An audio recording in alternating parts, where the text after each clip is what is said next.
안녕하세요. 복지만 챙겨도 먹고 사는데 걱정 없는 세상을 만드는 부자 아빠 100억입니다. 매일 도움이 되는 핵심 정보만 전달해드리고 있는데요. 오늘은 계속해서 언론에서 이야기 나오고 있는 국민연금에 대해 알아보겠습니다. 모두들 행복한 노후를 위해 국민연금도 소득원 중 하나로 생각하고 계실 텐데요. 현재는 소득이 있으니 추후 더 많은 연금을 수령하기 위해 연기노령연금을 선택하는 경우가 있습니다. 그런데 단순히 국민연금 수급액만 생각하고 이런 선택을 하시면 큰 일 날 수도 있습니다. 심지어 조기 수령이 유리하다고 주장하는 경우도 많은 이유가 바로 오늘 안내해드리는 이유 때문입니다. 많은 분들께서도 이미 알고 계실 수 있겠으나 오늘 영상을 통하여 다시 한번 숙지하셔서 행복한 노후를 설계하는데 도움이 되셨으면 좋겠습니다. 무엇인지 자세히 알려드리겠습니다. 본격적으로 알아보기에 앞서 좋아요 한 번씩만 부탁드립니다. 구독과 좋아요는 영상을 제작하는데 큰 힘이 됩니다. 국민연금 수령기간을 5년 늦추면 36%나 더 받을 수 있다고 노령연금 늘리는 팁으로 소개되고 있습니다. 심지어 국민연금을 제때 받지 않고 뒤로 미룰수록 더 이득이라고 합니다. 단편적인 부분만 보면 맞습니다.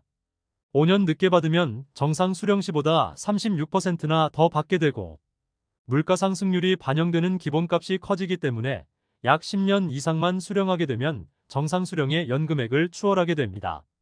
65세부터 정상연금 수령자가 70세부터 연금을 수령한다면 80세 정도부터 정상 수령 금액을 따라잡는다는 이야기입니다.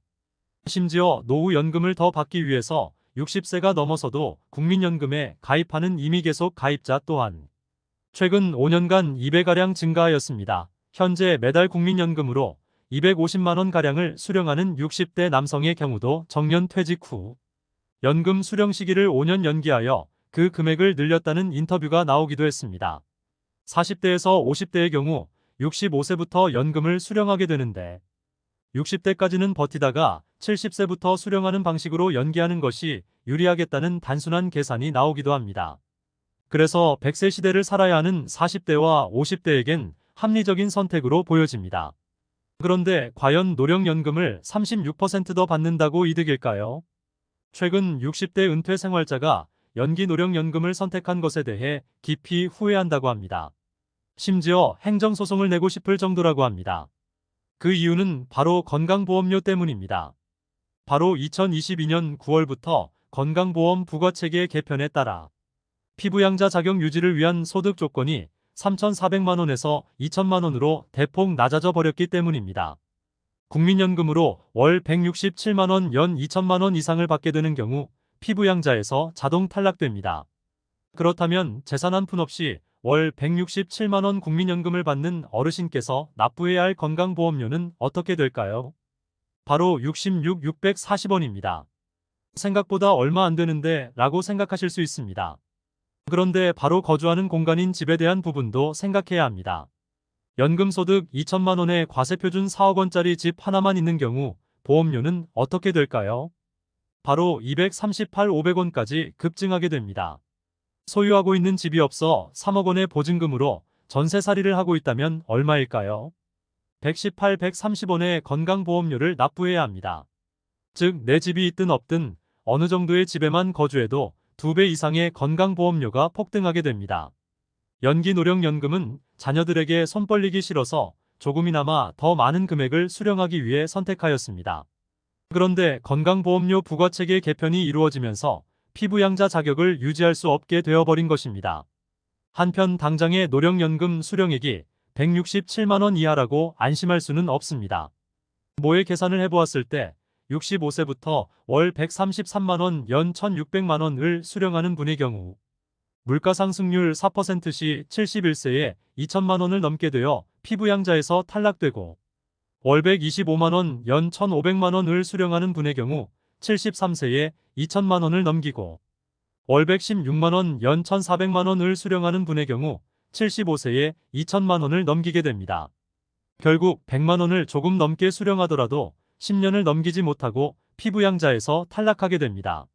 물가 상승률 3%로 계산하면 월 133만원 연 1,600만원 수령 시 73세에 2천만원을 넘게 되어 피부양자에서 탈락하게 되고 월 125만원, 연 1,500만원을 수령하는 분의 경우 75세에 2천만원을 넘기고 월 116만원, 연 1,400만원을 수령하는 분의 경우 78세에 2천만원을 넘기게 됩니다. 물가상승률 2%로 계산하면 월 133만원, 연 1,600만원 수령 시 77세에 2천만원을 넘게 되어 피부양자에서 탈락하게 되고 월 125만원, 연 1,500만원을 수령하는 분의 경우 80세에 2천만원을 넘기고 월 116만원, 연 1,400만원을 수령하는 분의 경우 84세에 2천만원을 넘기게 됩니다. 물가상승률에 따라 다르겠으나 연 1,400만원만 수령하는 경우라도 짧게는 10년, 길게는 20년 이내에 피부양자에서 탈락하게 될 수밖에 없는 구조입니다. 간혹 피부양자 요건이 늘어나지는 않을까라고 말씀하시지만 소득 요건을 더 줄이면 줄었지 늘어나기는 건강보험 재정을 생각하면 거의 불가능에 가깝습니다.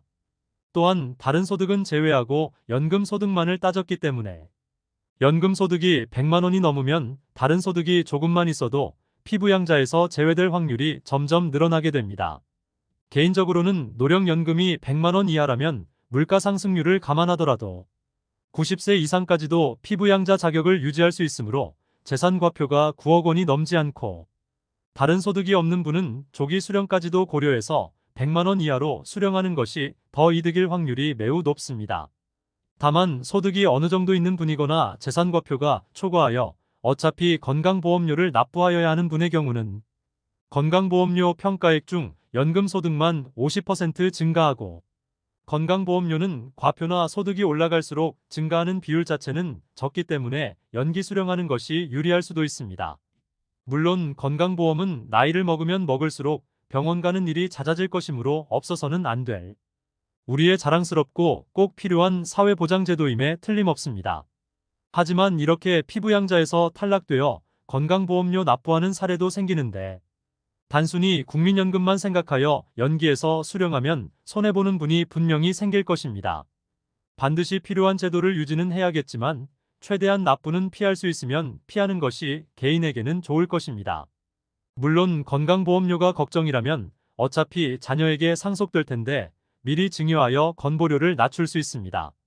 그런데 증여하면 증여세 및 증여취득세를 수백에서 수천만 원을 내야 하고 명의를 넘긴다 한들 연금소득은 앞으로 물가상승률만큼 늘어나기 때문에 납부해야 할 건강보험료는 증가하는 연금소득액에 비례해서 늘어나고 건강보험료율 자체도 매년 증가하기 때문에 실제로 수령하게 되는 국민연금액은 점점 줄어들게 됩니다. 연기노령연금을 선택할 때는 단순 연금액뿐만 아니라 장기적인 득실도 따져보아야 합니다. 70세에 연기연금을 수령하는 사람은 손익분기점이 80세 정도가 되지만 건보료 및 기타 세금 등 연금 상승에 따른 부담해야 할 세금은 늘어나기 마련입니다. 현재 우리나라보다 더 노인 인구가 많은 일본을 참고해 볼 필요가 있겠습니다. 일본의 경우 65세에 연금을 수령하지 않고 70세로 늦추게 되면 42%나 연금이 늘어납니다. 심지어 75세까지 늦출 수 있어 최대 84%까지 연금 액수를 증가시킬 수 있습니다. 그런데 연기연금을 신청하는 노인의 비율은 채 1% 남짓밖에 되지 않습니다.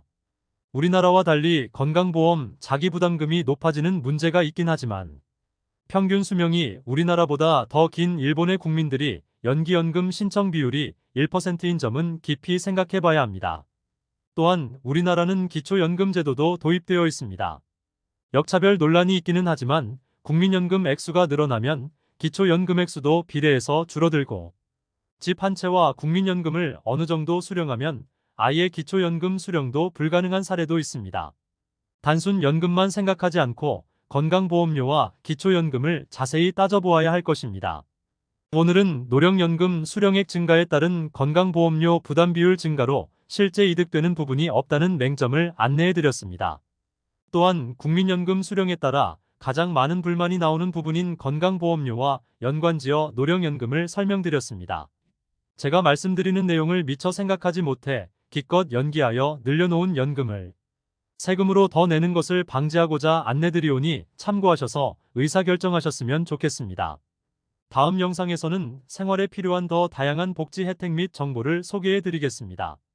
끝까지 시청해주셔서 감사합니다. 오늘 영상이 마음에 드셨다면 좋아요 부탁드립니다. 구독 알람 설정을 해주시면 도움되는 정보를 매일 접하실 수 있습니다. 내일 또 뵙겠습니다. 감사합니다.